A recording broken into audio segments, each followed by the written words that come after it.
Tug life. ఈ cinema speciality ఏంటంటే, ఎప్పుడో 38 ఇయర్స్ బ్యాక్ కొలాబరేట్ అయిన 'కమల్ హాసన్ అండ్ మణిరత్నం' గారు, మళ్ళీ ఇప్పుడు ఆఫ్టర్ 38 ఇయర్స్ 'థగ్ లైఫ్' సినిమాతో కొలాబరేట్ అవుతున్నారు. అండ్ సినిమాని చాలా అంటే చాలా ప్రమోట్ చేశారు. ఎస్పెషల్లీ తెలుగులో 'కమల్ హాసన్' గారు ఇంటర్వ్యూస్ కూడా ఇచ్చారు. అండ్ ట్రైలర్ చూసాక నేను సినిమాకైతే జీరో ఎక్స్‌పెక్టేషన్స్ తోనే వెళ్ళా. మరి సినిమా ఎలా ఉందో తెలుసుకోబోయే ముందు మీరు మన ఛానల్‌ని ఖచ్చితంగా సబ్స్క్రైబ్ చేసుకోండి. ఫస్ట్ రివ్యూస్ ఇవ్వడానికి కష్టపడుతున్నాం. మీ సపోర్ట్ కావాలి. Coming to the story line, Rangaraya Shaktiraju అనే వ్యక్తి ఢిల్లీలో ఒక పెద్ద గ్యాంగ్‌స్టర్. చావుకి చాలా దగ్గరగా వెళ్లి బతికొచ్చిన వ్యక్తి. ఒకసారి కాదు చాలా సార్లు. అతని లైఫ్ లో అతను బాగా ఇంపార్టెంట్ అనుకున్న పర్సన్స్ వల్ల జరిగిన మార్పులు, వచ్చిన సిచ్యువేషన్స్ ఏంటి, లాస్ట్ కి అతను రియలైజ్ అయ్యింది ఏంటి అనేది స్టోరీ. సింపుల్ గా చెప్పాలంటే it's a journey of Rangaraya Shaktiraju. Coming to the positives, the overall theme of the film is good. Greed అంటే అత్యాశ. ఒక మనిషికి గ్రీడ్ వల్ల ఎన్ని ప్రాబ్లమ్స్ వస్తాయి, ఎన్ని ఫేస్ చేస్తాడు, ఆ గీత ఎక్కడ గీయాలి అనే థీమ్ ని డిస్కస్ చేసిన సినిమా ఇది. అండ్ ఈ థీమ్ కి అయితే సినిమా జస్టిస్ చేసింది. And towards the end Kamal Haasan వి కొన్ని ఫ్లాషెస్ ఉంటాయి. అక్కడ ఈ థీమ్ కన్వే అయ్యేలా సినిమా ఉంటుంది. Second positive is performances. As usual Kamal Haasan garu Kamal Haasan performance ఇచ్చారు. ఫస్ట్ హాఫ్ లో డబ్బింగ్ వలనో ఆర్ కామెడీ ఎలిమెంట్స్ వలనో తెలియదు కానీ కొద్దిగా ఆఫ్ అనిపించింది. బట్ సెకండ్ హాఫ్ లో టెర్రిఫిక్ పర్ఫార్మెన్స్ ఇచ్చారు.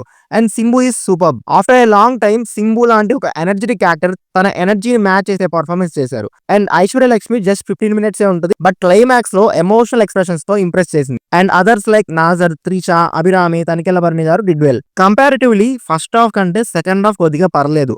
పేసింగ్ పరంగా కానీ, డ్రామా పరంగా కానీ, ఎస్పెషల్లీ యాక్షన్ సీక్వెన్సెస్ బాగుంటాయి సెకండ్ హాఫ్ లో. Climax fight and post interval fight, దానికి లీడ్ చేసిన ఇంటర్వెల్ పోర్షన్ కూడా సెట్ అయింది. మణిరత్నం గారి మూవీస్ లో పాన్ ఇండియా అపీల్ అనేది మనం ఎప్పటి నుండో చూస్తున్నాం. ఈ మూవీలో కూడా నార్త్ లో సెటప్ చేసి సౌత్ పీపుల్ తో ఉన్నా కూడా వాళ్ళ బిహేవియర్స్, లాంగ్వేజెస్ ఎక్కడ ఆడ్ గా అనిపించవు. అంత స్మూత్ గా ఉంటుంది. రవికే చంద్రన్ గారి సినిమాటోగ్రఫీ ఎక్సలెంట్ ఉండింది.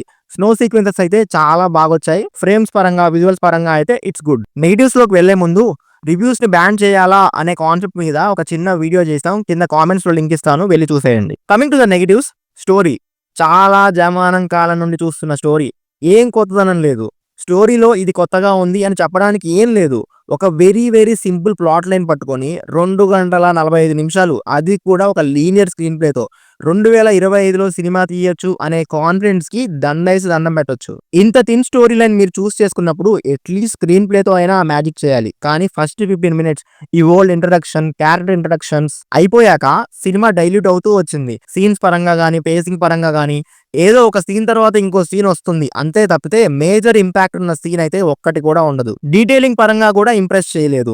ఫస్ట్ హాఫ్ లో సింబు గానీ, కమల్ హాసన్ గానీ అసలు యాక్షన్ లో పార్టిసిపేటే చేయరు. But all of a sudden second half వచ్చేసరికి అందరూ యాక్షన్ లో పార్టిసిపేట్ చేస్తారు. పెద్ద పెద్ద సూపర్ హీరో రేంజ్ ఫైట్లు చేస్తారు. అసలు ఆ ట్రాన్సిషన్ డైజెస్ట్ అవ్వలేదు. అట్లీస్ట్ కొన్ని ఫ్లాషెస్ అయితే ఉండాల్సింది. And Telugu dubbing is okay, ఇంకా బెటర్ గా చేసి ఉండొచ్చు. Considering the scale of the film ఈ డబ్బింగ్ అయితే సరిపోదు. ఏఆర్ రెహమాన్ గారు డిసప్పాయింట్ చేశారు. మ్యూజిక్ అక్కడక్కడ మాత్రమే వర్క్ అయింది. ఫస్ట్ హాఫ్ లో అంతా 1-2 సౌండ్ ట్రాక్స్ తో అలా తీసుకెళ్లారు. అండ్ సెకండ్ హాఫ్ లో కొన్ని యాక్షన్ సీక్వెన్సెస్ లో మ్యూజిక్ బాగుండింది. ఓవరాల్ గా చెప్పాలంటే it's a routine and flat film, nothing exciting. After 38 years ఇద్దరు లెజెండ్స్ కొలాబరేట్ అవుతున్నారు అంటే చాలా బెటర్ ప్రొడక్ట్ ఎక్స్పెక్ట్ చేస్తాం. బట్ అది జరగలేదు.